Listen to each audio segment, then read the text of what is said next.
Hi, this is David Comfort from Democracy Action Network. Here's a mind-blowing fact. Did you know that a recent study spanning 150 years of American incarceration data revealed that immigrant men are significantly less likely to be imprisoned than their US-born counterparts? This is honestly crazy, but highlights the absurdity of the rhetoric surrounding immigration today. Fast forward to the present, where we see the opening of a new immigrant detention center in the Florida Everglades, ominously dubbed Alligator Alcatraz. This facility, built in just 8 days, is designed to hold thousands of immigrants, many of whom are merely awaiting their deportation hearings. The conditions inside are alarming. Chain-link cages, overcrowding, and a lack of basic necessities like adequate food and sanitation. Ever notice how the language around immigrants has shifted from dreamers to criminal aliens? This is no accident.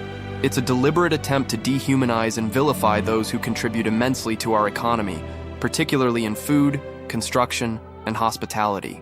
What if I told you that over 3/4 of Republican adults believe immigrants are poisoning the blood of our nation?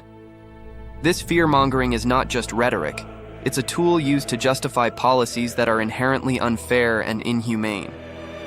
The Trump administration's narrative paints immigrants as the enemy, while studies consistently show that they are less likely to commit crimes than native-born citizens. In fact, the crime rates among undocumented immigrants in Texas are lower than those of US-born citizens. Isn't it absurd that the very people who keep our economy afloat are being treated like criminals? The historical context is equally troubling.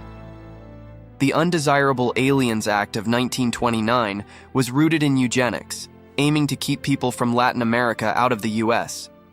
This legacy continues today, with the majority of those prosecuted for immigration violations being Latino.